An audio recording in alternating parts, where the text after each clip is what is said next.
This is the Corona Crisis, Pandemic and Prospects for Systemic Change.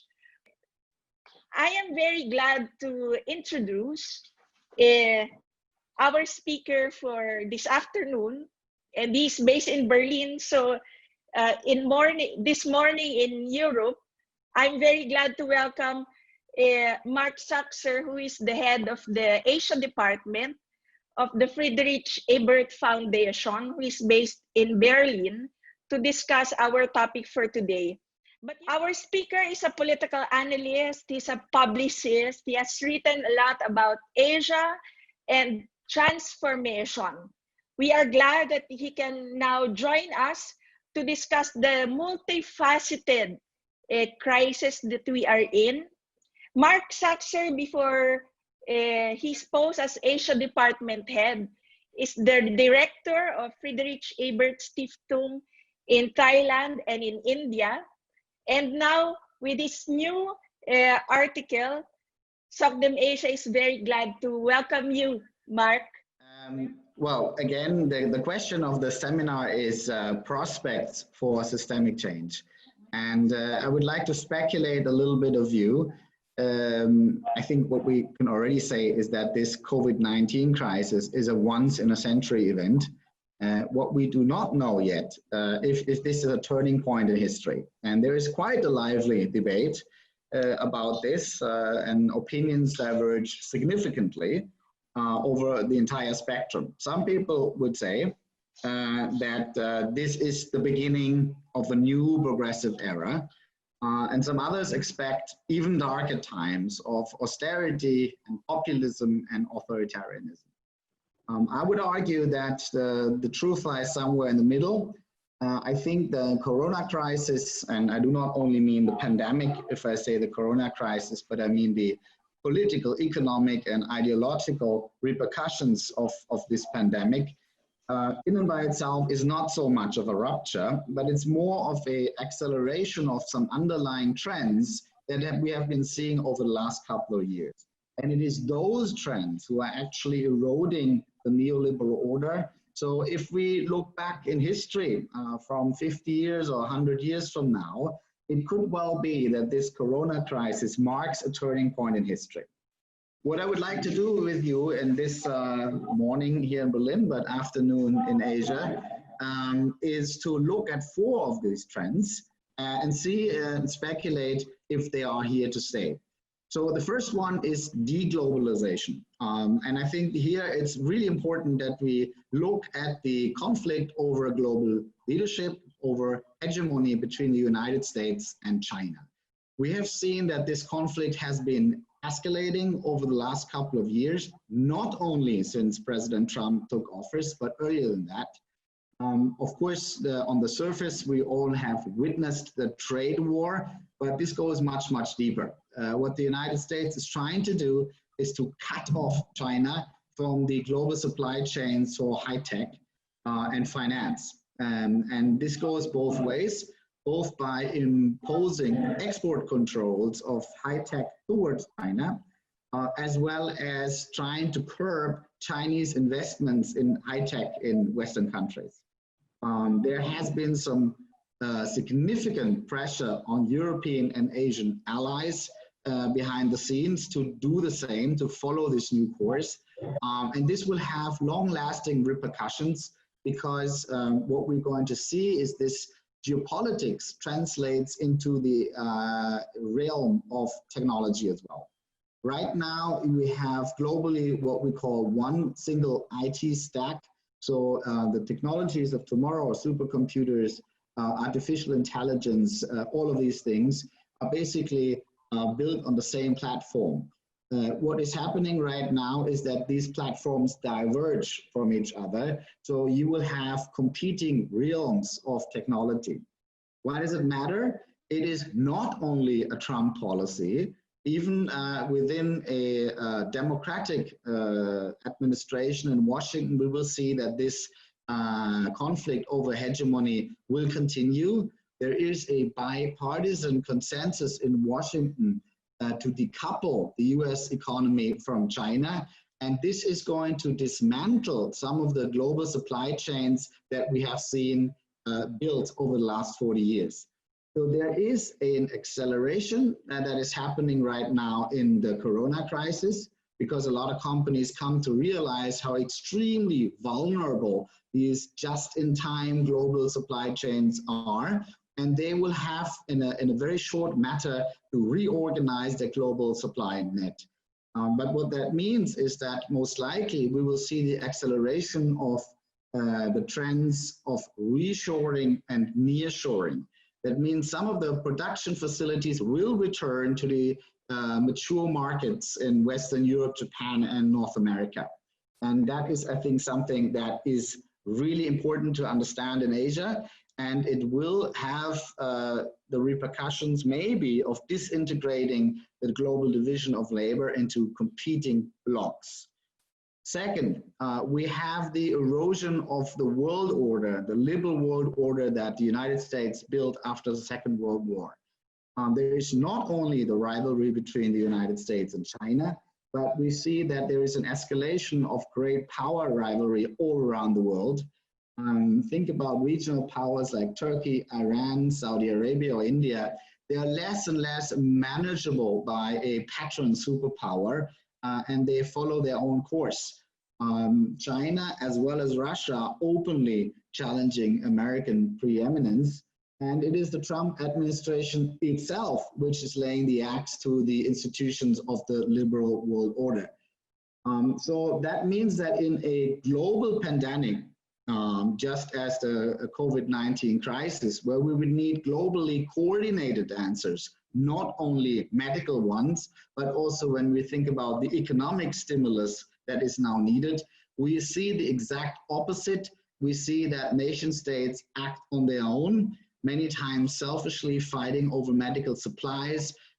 Protectionism is on the rise, and we see that the institutions of the liberal world order, both the United Nations and its World Health Organization, but also formats like G7 or G20, the European Union and Europe are not performing as they're supposed to do. They cannot deliver, and that means the Corona crisis is actually accelerating the demise of multilateralism.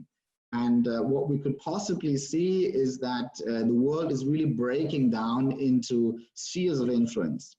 I said trading blocks, economic blocks in the first slides. Now I'm talking geopolitics, spheres of influence. So this is also has a security and military component. Third, we see the end of TINA. TINA is there is no alternative, the main dogma of neoliberalism, which has been around for the last 40 years. We now have a lot of progressives who are jubilant and basically declare the end of neoliberalism. And I would love to go deeper into this, why that may be premature. I think if we look back to 2008, we already said that neoliberalism is over, and it returned with a vengeance. Actually, the concentration of wealth and resources at the very top 1% of the society accelerated. But still, there is arguments to be made that this time it's different. We have seen that during the Corona crisis, a couple of neoliberal dogmas have been shattered in a matter of hours and days. There is, of course, number one, the mobilization of unimaginable amounts of money in a very, very short time. Several trillion US dollars have been mobilized to stabilize the markets. And all the dogmas of austerities and balanced budgets for now, we come back to that later, are out of the window. We have seen the shattering of the dogma that state debt is bad. It's actually right now the only thing that we have in order to counter this crisis. So you see a paradigm shift in economic theory. It's still early days, but we see that there is a rethinking of the role of money in the economy and the role of the state and the economy, which may have very long-lasting repercussions. The idea that property is untouchable has been touched, so to say. Spain, one of the most affected countries of the crisis, which have a left government right now, has quickly nationalized the health system. We will see that a couple of industries like the airline and travel industry may have to be nationalized, which we have already seen in 2008. There is the shattering of the taboo that the central banks may get involved in the real economy and finance the state. The US is now actually using helicopter money, which means that the state will send a check of $1,500 to every citizen in order to revive the economy. And we see that in England, the central bank has started to finance the fiscal state directly. All of these things have been unthinkable until now, and in Europe it's even not legal because of the treaties. We see that the main dogma of the free flow of capital, goods, and people is severely restricted. Even within the EU, the most integrated space on the planet, actually the borders are closed right now, something which was in the refugee crisis of 2015 declared impossible. It has happened in a matter of days. And of course, the entire idea that the welfare state is cost, the welfare state is a beast that needs to be starved, one of the main dogmas of neoliberalism, also has been shattered. We have seen the establishments of short work schemes in Europe. Universal basic income is being tried out in a couple of countries, for instance, Spain. So there's a lot of movement on that front as well. So we do not know, and I will come back to that later, if neoliberalism has come to an end, but I would say the end of history in terms of there is no alternative to the market state, that has come to an end, and we are in an open situation right now. Finally, and that's the fourth trend, we witness the return of the state. The state, which also has been declared incompetent and inefficient by neoliberalism, is basically the main go-to institutions for people who seek help. No one is going to the market. People turn to the state to help. The state has been heavily involved in the market. I have already mentioned a couple of these things, and I think many, many more are supposed to come when this economic crisis goes deeper. However, this is not something that we should unequally celebrate. We see in a couple of European countries, but also obviously Asian countries, that there is also dangers with this trend.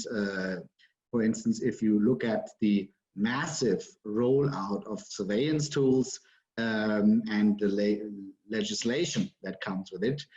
If you think back to the war on terror in 2001, which has never declared ended, then we will see that a lot of the legislation that is now put into practice for the sake of fighting the pandemic is here with us to stay for maybe decades to come. So we have a problematic trend when it comes to civic freedoms and accountability. So this is a trend where we'll have to see if it's one for good or not for good, but it's a trend that we have to watch. So returning to this question, if the era of neoliberalism is over or not, as always, this will be determined in political battles. In 2008, I already mentioned it, neoliberalism was already declared dead. And what happened is that the cost of the crisis was socialized through austerity. So the 99%, those who were actually most vulnerable, paid the price, whereas the concentration of resources and power at the top 1% accelerated. So the question is, what will happen in 2020 and 2021? The struggle over the cost of the crisis has already begun. In Europe, we are fighting right now over Corona bonds, Euro bonds. The question if companies who are paying dividends can actually get state help. We are talking about a new wave of austerity and balanced budgets. All of these things are in the debate right now, and this will lay the tracks for the return of the status quo. And I argue that everything, absolutely everything, what we progressives want is at stake right now. None of the beautiful things that we are thinking, climate change finance, de-acceleration of our lives, the return of social security, all of these things that progressives have put into the debate right now are not able to be implemented in another cage, an iron cage of austerity. I would even argue that democracy, liberal democracy, will not survive another decade of austerity. We have already seen the populist revolts with the first decade of austerity. Another decade of austerity is unthinkable. The society will not survive the inequality that comes with it. I would argue that the planet will not survive if we do not finance climate mitigation projects right now, which are also at stake in an austerity decade. And the ironic thing is that the real economy, the economy that actually produces stuff, will also not survive because there is a lack of aggregate demand in the market. There is a lack of consumption in the market. And if the state is not able in the long term to step in and stimulate this with investment on its own, the real economy will also not recover. So basically there is an ideological battle. There is a battle in the political economy raging right now. I would say it's the battle of all battles that we progressives must win, because this is what determines everything else. And this is how it looks like. Basically, what is happening on a systemic level is that the level of debt in this massive recession that is happening right now and the economic shock sent around all systems by the COVID crisis are not sustainable in the private sector. So the lesson from 1929 that we have learned already in 2008 is that you cannot leave this debt tsunami in the private sector. You have to nationalize some of this debt. You have to transfer it into the books of the state. But we have learned in the Euro crisis, as well as some other financial crises in the last couple of years, that the debt cannot stay in the books of the state as well. It needs to go out there as well, or we have the next wave of the crisis. So what happened in 2008 is that, as I already said, the state consolidated its finances through austerity measures, and the 99% actually had to pay the price. And this is the root cause for the populist revolts that we're seeing around the planet. So it's very red here in my graph, because I think this is not a way that we can go. Politically and symbolically, I believe that we need some sort of a wealth tax. I think there is a need that the 1% contribute to the cost of the crisis, because they're also profiting from it right now. So politically, I think this is something that we need to fight for. But in terms of absolute terms, in terms of absolute financial means, this is not enough to cover the cost of the crisis. So it's more a political and symbolic contribution, but it will not fix the question how to consolidate the debt. So the only option that we have left, and that is yellow here because it's a problematic option, is to create more money. Creating money is something that the central banks and the commercial banks actually do every day. And they have been doing this on a very massive scale since 2008. The technical term for this is quantitative easing. It brings with it a couple of problems for progressives, especially it drives bubbles within the real estate markets. So this is the reason what drives up the rent, which is something that hurts the lower part of the population severely. However, we have seen that the other big worry that this will drive inflation, hyperinflation, Zimbabwe-style inflation is not true. The very opposite is true. We have deflation in the economy. So if the operation would succeed, that we can transfer the debt from the private sector to the state sector, to the books of the central banks, I see that is the only option that we severely have. And this will decide, as I said, everything that we are fighting for will be determined by this. This is the battle of all battles.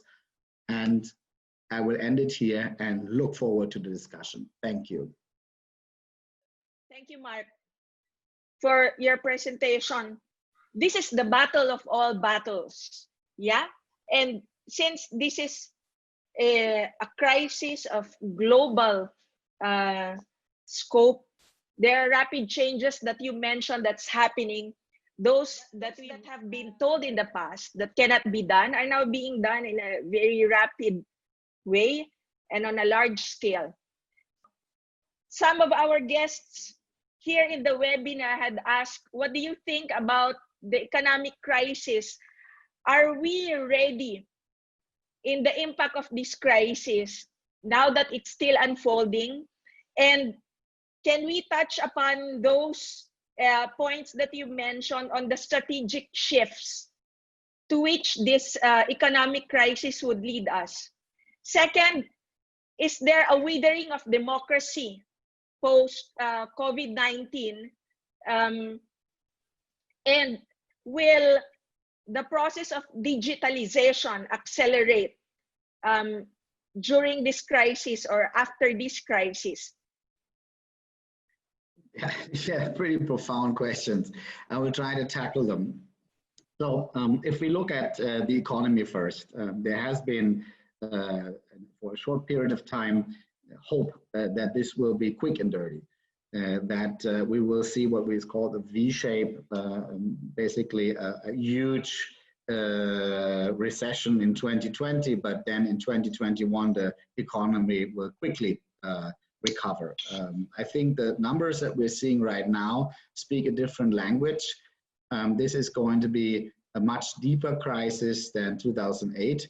And we're going to see that the economy will need a longer time to recover. So you call that a U-shape or an L-shape kind of recovery.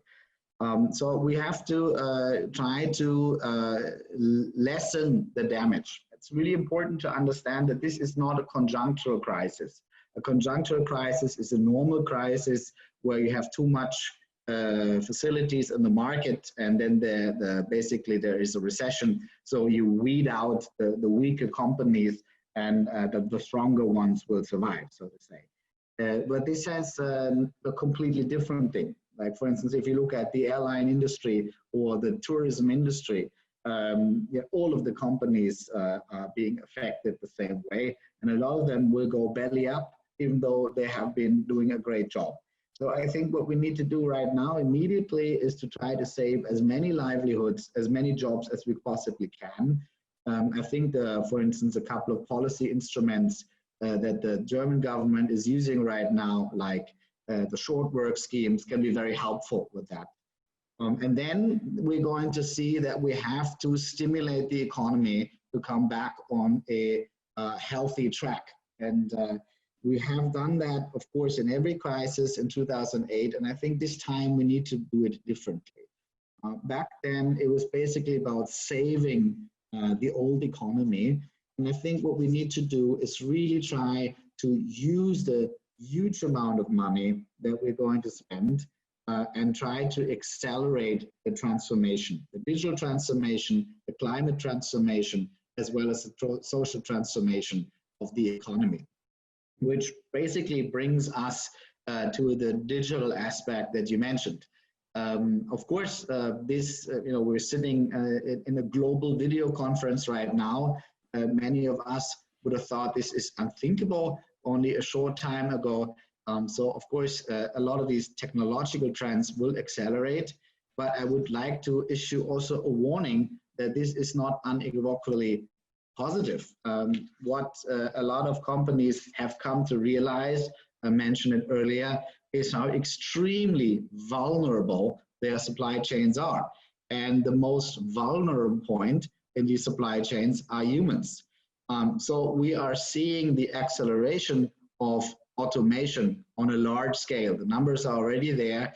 So you will see that a lot of the jobs will not return, but will actually be replaced by algorithms and robots. And that is especially in the producing countries in Asia going to be a problem. There is a second trend which is worrisome for Asia, which is also has to do with the vulnerability of these supply chains. I already mentioned it. They are too long and too precious and too vulnerable, and they will be probably near-shored.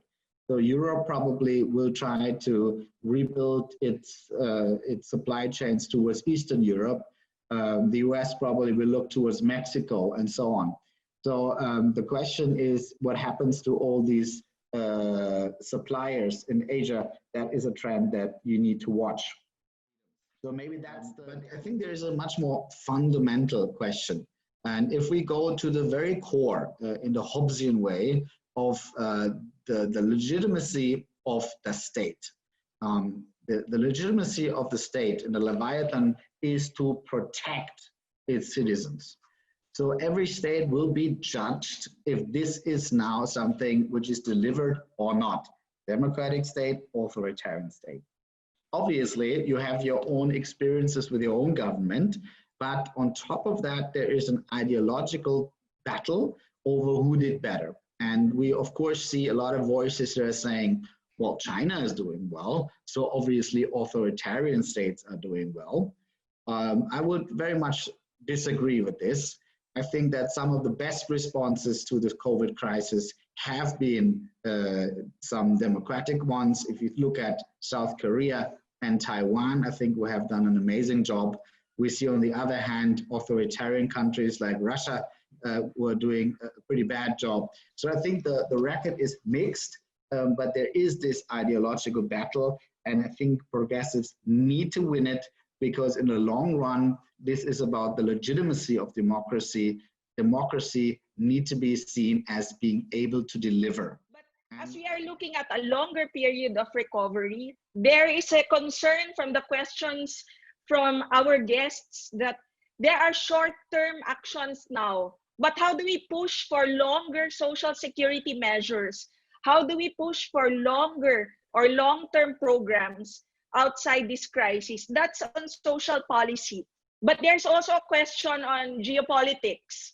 Since you said there likelihood this will lead to war in whichever form, and how would the developing countries be able to mitigate such impact? And in your presentation earlier, you mentioned multilateralism is now challenged. Is there an ASEAN role through all these, or where do you picture multilateralism at this period? All right, so I was trying to argue, and that's my main argument, is that we are at a historical juncture, but the outcome of this will be determined by discourse battles, right, which need to be won. And as I said, the other side, the neoliberal side, is already pushing towards the return of the status quo, and we need to do our homework and push towards a progressive resolution of this crisis. The window is wide open. I mean, if you see the track record, especially of the United States and the United Kingdom, basically the two most neoliberal countries on the planet, then you will see that they're doing a terrible job of tackling this crisis. And the system is actually making it worse. So if you are witnessing that in the middle of the worst pandemic in the last century, 1.4 million health workers are laid off in the United States because there's not enough profits in the privatized healthcare system, then you see how terrible this system really works. If you see that 33 million workers have lost their jobs in this economic crisis in the US, then you see that nothing of that scale has happened in the welfare states in continental Europe. So it really does make a difference. And I think what we need to try to seize is to undo some of the damage that has been done over the last couple of decades when it comes to the privatization of the delivery of public goods. Healthcare obviously being in the center of all of this, but also we have to look at other schemes. So the idea is neoliberalism has basically transferred social risks, unemployment, sickness, age, and all these kind of things towards the individual, and has cut back collective systems of security. And we need to undo this and do the exact other way around. These systems of securities actually act as a buffer. And I think what we have to win is to win the discourse battle over the new paradigm after COVID. The paradigm of the last 40 years was efficiency, just in time. The new paradigm needs to be resilience, just in case. And everything that social democracy does is precisely to create buffers against the uncertainties of the market. And I think we need to regain some of that. Part of that is the good old-fashioned social security systems that have been cut back for ideological reasons over the last couple of decades. But also we can look at new mechanisms, universal basic income being one of them. Not that easy, by the way. This is extremely popular, I think, amongst young progressives, but it is rather unpopular amongst workers and labor unions. And the reason for that is that there is a strong ethos, a strong normative reason that people believe in the milieu of workers that those who work hard need to get more than those who do not. So the idea that everyone gets something for free is not an idea that is easy to sell. So I would caution against too much euphoria for UBI, but I think it is a mechanism that we have to take a very close look at, because it's a new logic that we're introducing, not just distributing after the fact, redistributing, but actually changing the primary distribution in an economy. So there is a huge window of opportunity for progressives to seize right now, but if we can actually use it, that will depend on the ability to win this discourse battle that is raging right now. So with Monty Python, yes, I have already said that the conflict over hegemony between China and the United States is here to stay. I would argue that this is going to be the defining feature of international politics over the next decade, maybe even the next generation. And as I said, it will not go away under a democratic president. Continue. And there is a saying, if two elephants dance, the ants have to get out of the way. So we are the ants right now, and we have to see that we do not get hurt into this. Is there going to be a war? Well, I certainly hope not. We are talking about two nuclear armed powers, so I really hope that it is still unthinkable that they would go to war against each other in a classical sense. But if we're talking cyber war, trade war, ideological war, and infrastructure war, tech war in general, then you may definitely call this. It's actually in every dimension that we can see. And what is the role for multilateral institutions or blocs like ASEAN, also the European Union?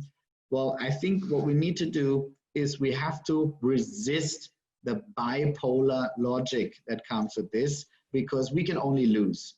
If there is basically a choice to be made, either the US or China, we have already lost, because we will be dependent on one side, and strategically this will limit our options.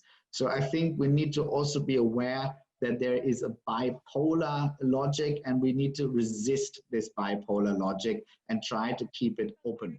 And you have mentioned a few times actually already that this multifaceted crisis is about political struggle. We are in the middle of, well, the old or current order, and there is an opportunity, if we take it, to be able to swing or develop something new. But this will not go to the direction that progressives want without the outcome of a political struggle. And as you are also writing about change making, and political parties are in the business of pursuing change now, while this is all happening, I'd ask you to wrap this up. If this is an ideological battle of our time, if this is yet another crisis that we have to face and will go to the direction that we want, how do we struggle so as not to fail again, like in 2008 or the crisis before that? What would indicate a strong push to a more progressive path, which I think our title, Prospect of Structural Change, also seeks in this webinar before we end? Well, I mean, I have tried to identify a couple of the battlegrounds all over this seminar, just maybe to give it a little bit of a structure. I mean, basically, you can imagine there's a triangle, and there is right now neoliberalism, which is king. And there is the challenge that we would like to pose from a progressive alternative. And if the progressive alternative fails, like it did for the last 15 years, there will be an authoritarian nationalistic alternative. And I think that's the danger where we're in, that we trade in a progressive neoliberalism as it is in some parts of the world with an authoritarian nationalistic neoliberalism.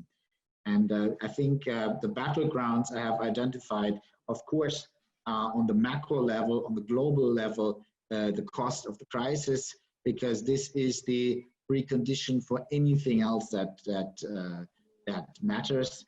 I have identified this struggle between openness and closeness, borders, but you know, in a more general term, also between open and closed.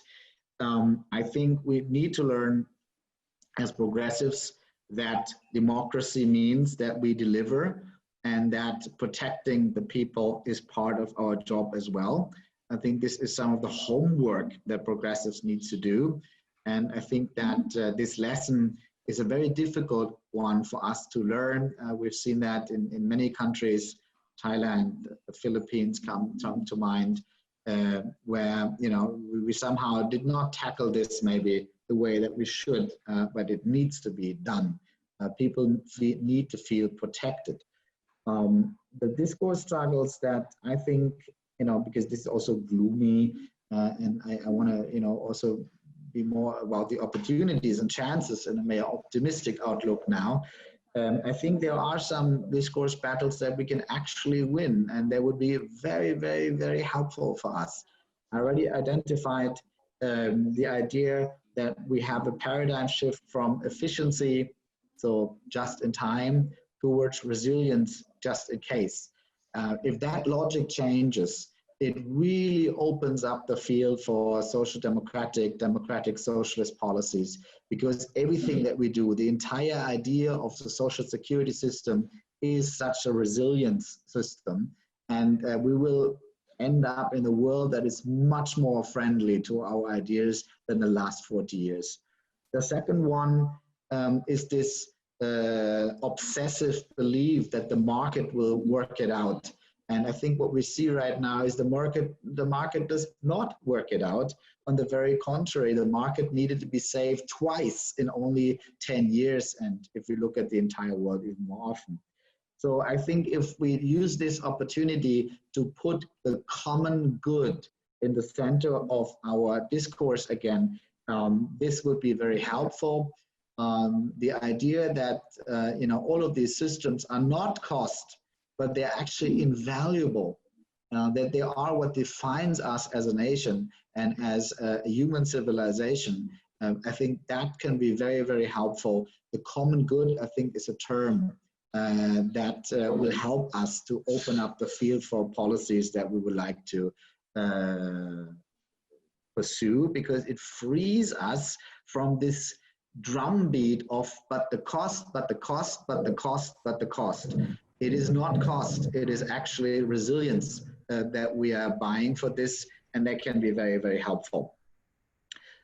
If you ask about a very concrete role of democratic parties, progressive parties, for instance, in Southeast Asia, we have identified so many things, like the authoritarian backlash that is going on in the region.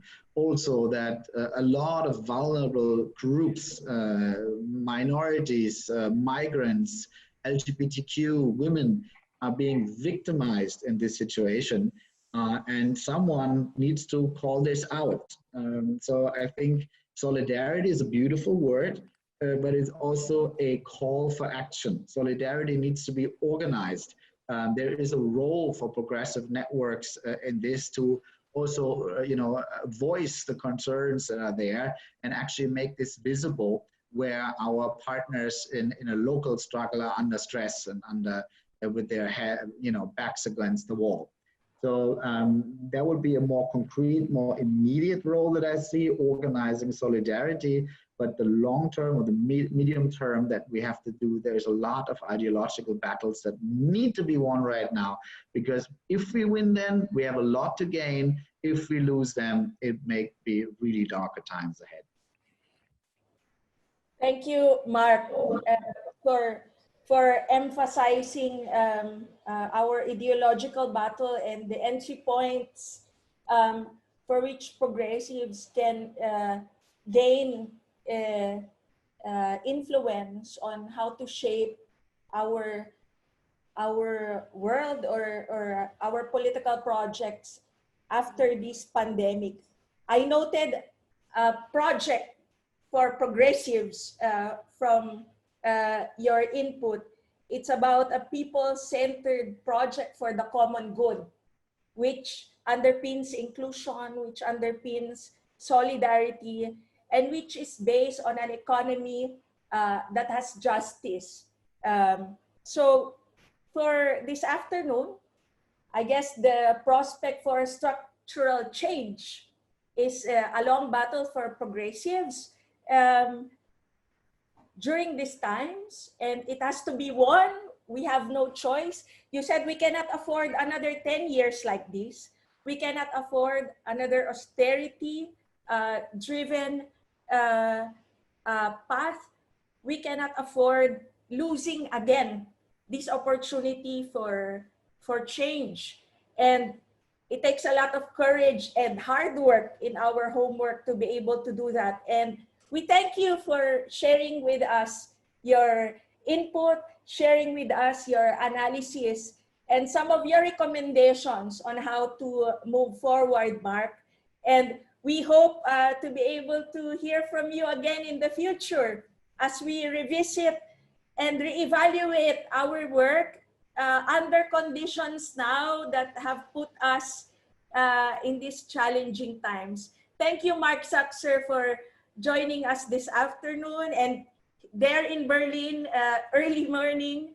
And to everyone from the 19 countries who participated, this is just the first of the SocDem Asia webinar. So from the discussion of Mark, we will proceed to deepening the discussion on the coming recession and rebuilding our economy based on justice, hopefully as we struggle to shape the new world after this new normal. Thank you, everyone. From Manila, from the SocDem Asia team, we hope to see you again.